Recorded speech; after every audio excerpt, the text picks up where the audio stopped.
everyone, welcome back to my YouTube channel. So today we are going to solve day 15 problem of this month on LeetCode.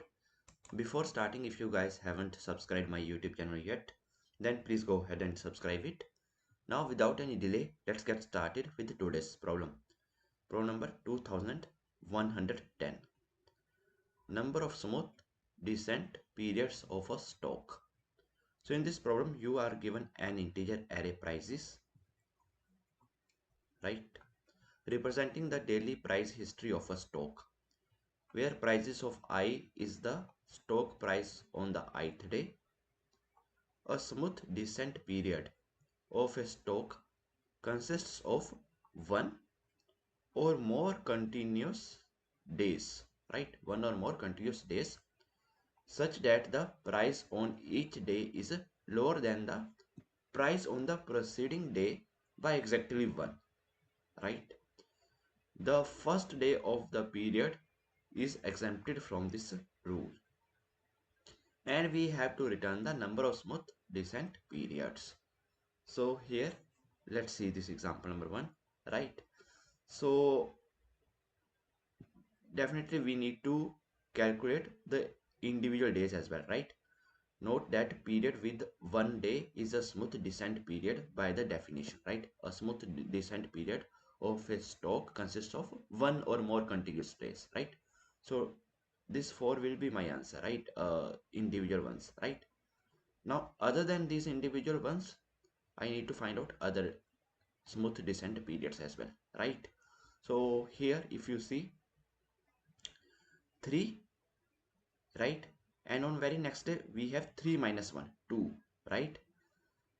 Such that the price on each day is lower than the price on the preceding day by exactly 1, right? So this is true, right? So here until 2, right? And first day of the period is exempted from this rule, right? So here until 2, right? So 3, and then after that we have 2.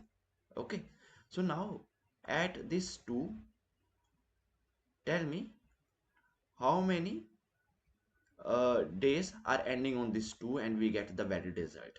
So ending at 2, 1 is this individual 2, right? I can take, but here 3 to 2, right? It is proceeding as well, right? So definitely I can pick 3 2 as well, right? So there are 2, right? 2 periods I can found which are ending at 2, right? This 2, right? Same way ending at 3, there is only one period, right? There is nothing before it. Okay, now tell me ending at 1. Ending at 1. So here if you see 3, then we go to 2, then we go to 1, right? So ending at 1 is just 1. I can take 2 comma 1, or I can take 3 comma 2 comma 1, right? These 3 days I can take here, right? And if you see here also, if you notice one thing, the length of this is 3 and we are getting 3 only, right? Here 3 to 2 ending at 2, length is 2, so I am getting 2 only, right? Now after that 4, but here this condition is not valid, right? After 1, if we have 0, then maybe we see something, right? So here in the prices array, if you see, we can't have 0, right? 1 to 10 so 5 only, right? This is given to us. So here there is no value which is less than this 1 by 1, exactly 1, right? So here we have 4, so definitely there is nothing before it. We will not take anything before it, right? Because here the sequence is there, right? 3 then 2 then 1, right? Then here 4, no, nothing is there. So at 4 only 4 I will take. So now in total 1 2 3 4 5 6, and this one 7. That's it. This is my output. Clear? See this example. So individual we have to take, right? So first ending at this 8, only 8. Now after 8, if 7 is there, then maybe continuity is there, right? But right now continuity is there, so not there, right? So ending at 6 will be only 6.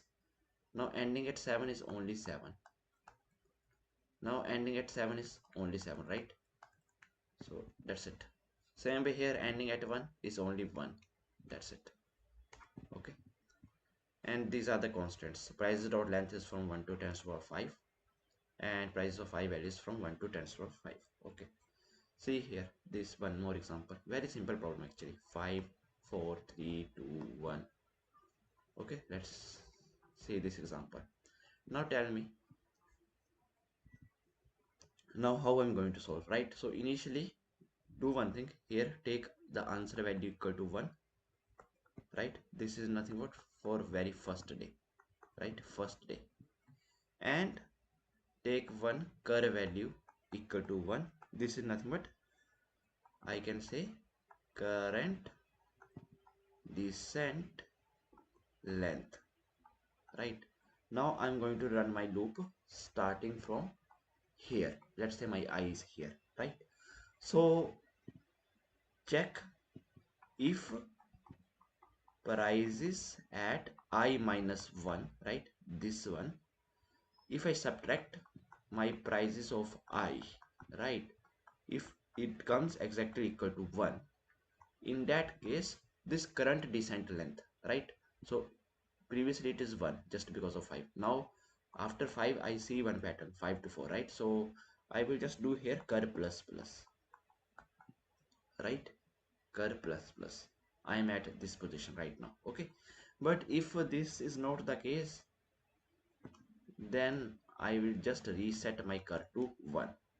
If here I have 6 now, so I have to start from here then after that when my I is going to move forward, right? So that is the reason. So here I'm resetting it, right? And here if you notice, when my I is here, this condition is satisfied, my curve is incremented, my curve is going to become 2, right? So in the answer initial value is 1, because of this just 5, right? Now I am at 4, right? This in the answer, what I will do, I will just update answer plus curve. Okay, so initially answer was 1, now curve value is 2, so 1 plus 2 is 3, right? So my answer is going to become 3, and this 3 is true, right? 1 is 5, and ending at 4 we have just 4, and we have 5 comma 4. So see, this is true, right? So this is the logic actually I'm going to apply here. That's it. That's it. This is your code. Now your I is going to move here. So again, if you notice, there is one pattern, 4 to 3. So again, curve plus plus, curve is going to become 3 now, right? And your answer, in answer you are going to add, previous value of answer is 3. Now again you are going to add curve value, that is 3. So you are going to get 6, and that is true because you have 5 4 3 ending at 3. You have 4 comma 3 and you have 3. That's it. Now you reach here, right? Again there is a sequence, right? 3 to 2. Again this matters. So curve is 4 now. So curve is 4. So that simply means there are 4 values which are ending at 2, right? It is 5 4 3 2, 4 3 2, 3 2 and 2. So and your answer is going to operate as 6 plus 4 10, right? Clear? Now next time your eye is going to move here, and again this pattern matches, right? So your curve is going to become this time 5, right? So 5 is the descent length, so 10 plus 5 you get 15, right? And what are those 5 ending at 1? That is not 5 4 3 2 1, 4 3 2 1, 3 2 1, 2 1 and just 1. So see here, 5 6 7 8 9 10 11 12 13 14 15. That's it. And after that, let's say you get 6 here and your eye moves here. So now sequence breaks, right? This sequence. So again you reset your curve to 1, and now in the answer 15 you are going to add curve, right? And curve is just 1 now. 15 plus 1 16, right? Because only one value is ending at 6. That's it. So this is your code, but that's what you need to write. That's it. Very simple, right? Very easy code, right? So here we are taking long, right? So just do one thing here, take long itself. Long answer is equal to 1, and here take long curve is equal to 1, right? And here run one loop, int I is equal to 1, I is less than prices dot length and here I plus plus, and here just one condition, if price is at I minus 1, and if you subtract prices of I from it and you get value equal to 1, then in that case you have to do cur plus plus, else you have to reset your cur value equal to 1, and here after that answer you have to update it as answer plus cur, and in the end here you have to simply return answer. That's it. Okay, so now let's run the code. So see, all the test cases has been accepted, right? And here let me add one more test case, that is nothing but 5 4 3 2 1 and 6, right? Now if I run it, I will get 16 as the output for this one, right? So here see, this test case 16 is the output, right? Now let's submit it. So see, our solution is accepted, right? And the time complexity for this problem is going to be of n, because we are running single loop, right? So I hope that you guys are able to understand today's problem, and if you guys still have any doubts, then please feel free to ask in the comment section. Till then, keep coding and keep practicing. We'll see you in the next video. Thank you. Bye bye.